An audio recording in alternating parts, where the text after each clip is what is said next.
আসসালামু আলাইকুম নমস্কাৰ। মই ইতিমধ্যে উপস্থিত আছোঁ। আপোনালোকে দেখাই পাইছে মই শিৱসাগৰত উপস্থিত হৈছোঁ আৰু শিৱসাগৰ ৰাইজৰ খা খবৰ বুজ আমি ইতিমধ্যে ল'লোঁ আৰু ৰাইজক আমি জনাব খুজিছোঁ যে আপোনালোকে যদি কোনোবাই যদি সহায় সহযোগিতা কৰিব খোজে মই হাত জোৰ অনুৰোধ কৰিম যে কোনো খাদ্য বা কোনো সামগ্ৰী কিনিব নালাগে। আপোনালোকে পাৰিলে কোনোবা ঘৰৰ মেৰামতি কৰা বাবদে কোনোবাই বেৰা হোক, কোনোবাই চকী হোক, কোনোবাই চকী কিনি দিয়ক, কোনোবাই টেবুল কিনি দিয়ক, কোনোবাই খাট কিনি দিয়ক, কোনোবাই নেপ কিনি দিয়ক, কোনোবাই বিছনা কিনি দিয়ক, কোনোবাই পাৰিলে লেবাৰ লৈ আহক, হাতে কামে আমি কাম কৰি দিওঁ, কোনোবাই বাঁহ লৈ আহক, আনি আমি কোনোবাই দা লৈ আহি হাতে কামে আমি মেৰামতি কৰি মানুহৰ থকাৰ ব্যৱস্থা কৰি দিওঁ। ইতিমধ্যে বুজ লোৱাৰ পিছত মই কালি বিহুপুৰীয়া চন্তলী বিহুপুৰীয়া আৰু নেপালীকুটি সিফালে মই বুজ ল'লোঁ আৰু কালি আমি প্ৰায় 500 মান বাঁহ পেলাই দিছোঁ আৰু ইতিমধ্যে মোৰ শ্ৰমিক আহি আছে। আজিতো নাপাব, কালি পাব, কালি আহি পাব। আমাৰ শ্ৰমিকবিলাক 10জন শ্ৰমিক মই আনি আছোঁ আৰু মই যিমান সোনকালে বাৰু কৰিম বাৰু, চাম বাৰু, হ'ব বাৰু, এইবিলাক শব্দ বাদ দি আমি সকলোৱে আহক, আমি ভাতৃত্ব বজাই আমি সকলোকে একেলগে হৈ আমি সকলোৱে কাম কৰি মেৰামতি কৰি মানুহৰ থকাৰ ব্যৱস্থাটো কৰি দিওঁ। ইয়াৰ কাৰণে আমি ৰাইজক আহ্বান কৰিছোঁ। আৰু যদি কোনোবাই আহিব নোখোজে মোৰ লগত যোগাযোগ কৰি আপোনালোকে যি সমৰ্থ অনুযায়ী যদি কৰি দিয়ে মই তাৰ আৰু বেৰা, কাৰণ বেৰা নাই, মানুহে ঘৰ বাৰী একো নাই। এতিয়া মই খোৱা বোৱা চব দিছে মানুহে, ৰাইজে এইটো বিলকুল সহায় কৰিছে। সেইটো আমাৰ প্ৰয়োজন নাই এতিয়া, বা কাপোৰ কানিৰ কোনো প্ৰয়োজন নাই। এতিয়া প্ৰয়োজন হৈছে মানুহৰ থকাৰ ব্যৱস্থাটো। টেম্পৰেলি আমি টয়লেট বনাব লাগে, যিহেতু আমি পেপাৰ দি হ'লেও টেম্পৰেলি ব্যৱস্থা কৰিব লাগে।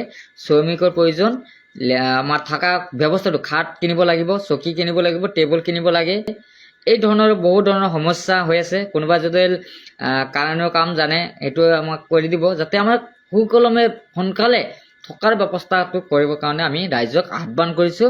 আৰু ৰাইজে যেতিয়ালৈ সহায় সহযোগিতা কৰে নিশ্চয় আমি সহায় সহযোগিতা কৰিব পাৰিম। ৰাইজে নখ জোকালি নবৈ, আমি অকলে কৰিব নোৱাৰিম আৰু মোৰ সিমানখিনি সমৰ্থ নাই। মই যি পাৰোঁ, কাৰণ মই আপোনালোকে জানে মোৰ 7-8টা কেছ চলি আছে আৰু এজাৰ থকাৰ কাৰণে মই পলম কৰি আহিছিলোঁ। আহি পেলাই মই কিবা এটা ভাবিছিলোঁ বুলি মই সিদ্ধান্ত লৈছিলোঁ, কিন্তু মই টোটেলি বিপৰীত চেঞ্জ কৰি মই 2 দিনৰ কাৰণে অহাৰ কাৰণে মই অনিষ্টকাল হৈ গ'লোঁ এতিয়া। আৰু অনিষ্টকালত আমি ৰাইজৰ যিমান দিনলৈকে আমি ৰাইজৰ থকাৰ ব্যৱস্থা কৰিব নোৱাৰোঁ সিমান দিনলৈকে আমি শিৱসাগৰত মই বিছনা পাৰিছোঁ আৰু ইয়াতে আমি থাকি যাম। থাকি আমি ৰাইজৰ আমি কেনেকুৱা ঘৰতে বোকা হৈ আছে, কেনেকুৱা বোকাটো চাফা কৰা যায়, কেনেকুৱা জাবৰ জোঁথৰ পেলাব পৰা যায়, কেনেকৈ আমি ঘৰটো মেৰামতি কৰিব আমি থকাৰ ব্যৱস্থা কৰিব পাৰোঁ, তাৰ কাৰণে যি সিদ্ধান্ত ল'ব লাগে মই লৈছোঁ আৰু আপোনালোকে ল'ব লাগিব। এইখিনি কামটো কৰিলে মই আটাইতকৈ আপোনালোকক মই ভাল পাম। যদি কোনোবাই কৰিব সহায় কৰিব খুজিছে আপোনালোকে চান্দা তোলক, এইখিনি কাম কৰক, বাকী আৰু বেলেগ কাম নাই। বেলেগ কাম হৈ গৈছে। এতিয়া থকাৰ ব্যৱস্থাৰ কাৰণে মই ৰাইজক অনুৰোধ কৰিছোঁ। আৰু আপোনালোকে যদি মোৰ ভিডিঅ' কোনোবাই চাই আছে, যদি আপোনালোকে ভাল পায়, মোৰ কথা হিচাপে যদি ছোৱালীক ভাল পায় বা মোক মৰম কৰে, তেনেহ'লে শিৱসাগৰৰ ৰাইজৰ হৈ মই আপোনালোকক হাত জোৰকৈ অনুৰোধ কৰিছোঁ, আপোনালোকে যিজনে পাৰে 1 টকা হওক 2 টকা হওক, মোৰ ফেচবুকত মই ইতিমধ্যে স্কেনাৰ দি দিছোঁ।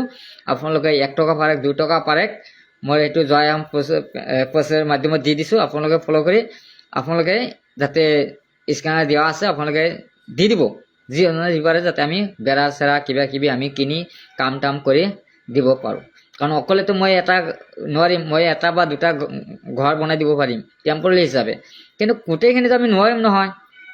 গতিকে যদি ৰাইজে আমাক সহযোগিতা কৰে নিশ্চয় আমি পাৰিম।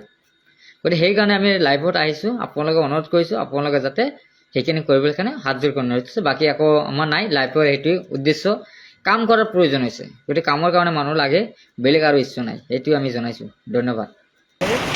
একদম অৱস্থা বেয়া, মই চালোঁ, মই নিজে চকু মাৰিব ওলাই আছে। যিয়ে নহওক আমি যিমান পাৰোঁ মই ফালৰ পৰা চেষ্টা কৰিম আৰু ঘৰ বনাই দিম। যিহেতু এটা ঘৰতে 4জন মানুহ ঢুকালে, বহুত দুখ লাগিছে। বৰষুণ নামিছে, সেইকাৰণে মই যাব পৰা নাই। অৱস্থা আপোনালোকে দেখিলে। আৰু কোনোবাই যদি মোক সহায় কৰিব বিচাৰে, যে যদি আমাৰ ধুবুৰী অঞ্চলৰ পৰা হওক বা কোকৰাঝাৰ অঞ্চলৰ পৰা হওক বা নামনি অসমত যদি কোনোবা সহায় কৰিব পাৰে মোৰ লগত যোগাযোগ কৰি যিমান পাৰে সহায় কৰিব। আমি যাতে এই দুখীয়া মানুহৰ ওচৰত যাতে আমি কিবা এটা যাতে সহায় কৰি ইতিমধ্যে আমি ঘৰ চৰ মেৰামতি কৰিব পাৰোঁ। ইতিমধ্যে বাঁহ আহি ৰেডি হ'ল আৰু শ্ৰমিক আমি আনি আছোঁ, যাতে আমি সোনকালে থকাৰ ব্যৱস্থাটো কৰিব লাগে। আমাৰ খাদ্য দিয়া হৈছে, এতিয়া আমি মেৰামতি কামত লাগিব লাগে, চাফা কৰিব লাগে। গতিকে আমি যিমান পাৰোঁ চেষ্টা কৰিম। গতিকে আপোনালোকে যদি সহায় কৰিব পাৰে মোৰ লগত অলপ যোগাযোগ কৰিব কাৰণে মই বিচাৰিছোঁ নামনি অসমৰ কাৰণে। আৰু আমি এইটো কৰিছোঁ, এইটো দেখুৱা এতিয়া কি অৱস্থা আমাৰ।